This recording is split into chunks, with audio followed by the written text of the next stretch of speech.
What happens when the person who should protect a child is the same one who destroys them in silence? Boston breathed the usual chaos of a Monday morning. But inside the car parked in front of Greenwood Elementary School, the silence was so thick that Marina Costa could hear her own teeth grinding. Not hers, but those of little Sophia, 8 years old, who clenched her jaws with a force that didn't belong to a child. "Mom, I swear I tried not to make a sound," Sophia whispered, her eyes fixed on the rearview mirror, as if expecting to see someone appear behind them. Marina swallowed hard. For 3 weeks, her daughter had been waking up with nightmares she couldn't describe. 2 weeks ago, she had started drawing figures without arms in her notebooks. And that morning, Mrs. Thompson had given her a folded note. "Sophia cries in the bathroom after lunch. I asked her why. She said, because Clarice hates me." Clarice Nunez. The influencer with 450,000 followers whom Ricardo, her ex-husband, had brought into their lives like a hurricane of perfect posts and filtered smiles. On social media, Clarice was the cool stepmother who took Sophia out for ice cream and to parks. Behind the scenes, Marina suspected the worst, but she lacked proof. Until that moment. While helping Sophia get her backpack, Marina saw something slip out of her daughter's pencil case. A children's voice recorder, one of those cheap ones in the shape of a teddy bear. When she pressed play, Clarice's sweet voice echoed, distorted by a whisper that chilled her blood. "If you tell your mom, I'll pretend you drowned in the pool. 2 minutes underwater and everyone will side with me." It was the first piece of a puzzle that would lead Marina into a silent war, where the weapons would be a leaked video, a broken tooth, and the question that all of Boston would ask: how did no one see it before? How does an 8-year-old learn to lie with such conviction? The question hammered in Marina's head as she watched Dr. Luisa Mendonça examine Sophia's teeth that sweltering afternoon. The dental chair seemed too big for the girl's slender body, who clenched her fists as if expecting punishment. "This isn't just bruxism, Marina," the dentist said, lowering her voice, pointing to the x-ray. "She has 3 teeth with stress fractures and gingival recession. Do you know what causes this?" Marina knew. Night terrors. Grinding teeth until the enamel breaks. But Sophia had no nightmares before Clarice came into their lives. "Does she cry in her sleep?" Dr. Luisa insisted, cleaning the blood from Sophia's lip with a care that Ricardo didn't have. The girl shook her head too quickly. "No, I just forget to relax. Lie." On the way out, Marina checked her daughter's backpack and found the teddy bear recorder again. This time, Clarice's voice was clear. "Your father thinks you're a drama queen. If I tell him you're making up these pains, he'll believe me. Do you want to try?" The game was on. While Marina called the school counselor Fernanda, a parallel scene unfolded in Clarice's apartment. The influencer recorded a story laughing, with impeccable makeup. "Taking care of my stepdaughter is so rewarding."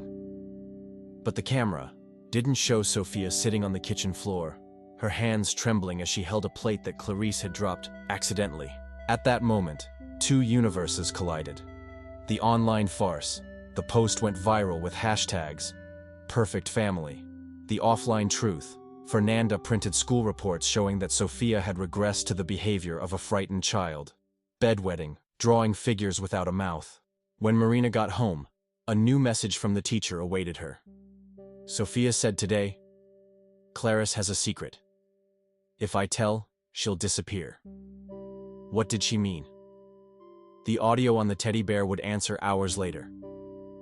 "If I disappear, your father will cry, and it will be your fault." Now, Marina not only had suspicions, but patterns. And patterns lead to evidence. Evidence leads to war. Clarice's apartment smelled of expensive candles and lies. Marina squeezed the cell phone in her pocket, her finger hovering over the play button. On the other side of the room, Clarice adjusted the neckline of her dress, ready for another live broadcast. "You shouldn't be here," Clarice smiled, showing her overly white teeth. "Ricardo won't like it." Sophia stood in the hallway, her eyes glued to the floor. The girl was holding a teddy bear, just like the recorder. But this one was real, a gift from Clarice. "So you stopped making up stories," she had said. Marina took a deep breath. "I wanted you to hear something." Clarice's voice exploded on the cell phone speaker, distorted by hatred. "Do you think your father will choose you? I'll fake an anxiety attack. He'll cancel the visit. I'll cry. He'll forget you. You're so disposable, Sophia." Clarice paled. The live broadcast was still going. On, 300 people watching. "This is a setup," she shouted, but her eyes betrayed her panic. That's when Sophia did something no one expected. The girl pulled the teddy bear's arm, and a wire appeared, connected to the recorder hidden inside.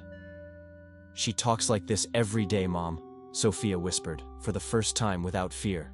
On the computer screen, comments began to pour in. "How disgusting. This is a crime. Call the police." Clarice ran to turn off the live broadcast, but it was too late. Ricardo opened the door at that moment, with Dr. Luisa and the counselor. Fernanda behind him, bringing the school reports, the dental x-rays, everything. "I didn't know," he said, but it sounded weak, useless. Marina looked at Clarice, then at Sophia. The war was over, but the girl was already in her lap, whispering, "Can I sleep at home today?" The silence in the car on the way home was different now. Sophia slept in the back seat, her fists finally relaxed. Marina watched her daughter in the rearview mirror as the headlights of Boston drew golden lines on the glass. The phone wouldn't stop vibrating. Instagram notifications, messages from journalists, an email from Ricardo's lawyer. "We need to talk about custody." Marina turned off the phone. In the kitchen, while preparing hot chocolate, the way Sophia liked it with marshmallows, the events of the night echoed in her mind. Clarice, expelled from the apartment in tears, still trying to delete the live broadcast. Ricardo, desperate, swearing he knew nothing. The police, scheduling an interview for the next morning. But what kept her awake was something else. Sophia had planned it all. The girl had confessed in the car in a sleepy voice. "Aunt Fernanda gave me the teddy bear with a recorder. She told me to press it when Clara said something bad." Marina spilled the chocolate unintentionally. The burn on her hand hurt, but not as much as the truth. Her 8-year-old daughter learned to collect evidence like a detective. While cleaning up the mess, the doorbell rang. It was Dr. Luisa, holding a box of donuts and a lawsuit. "I got the search history from the school computer," she said, showing prints. "How to report child psychological abuse in Massachusetts." Sophia had searched for that herself. Marina looked at her daughter's room, where the nightlight projected stars. On the ceiling, the war was over, but the legal battle was just beginning.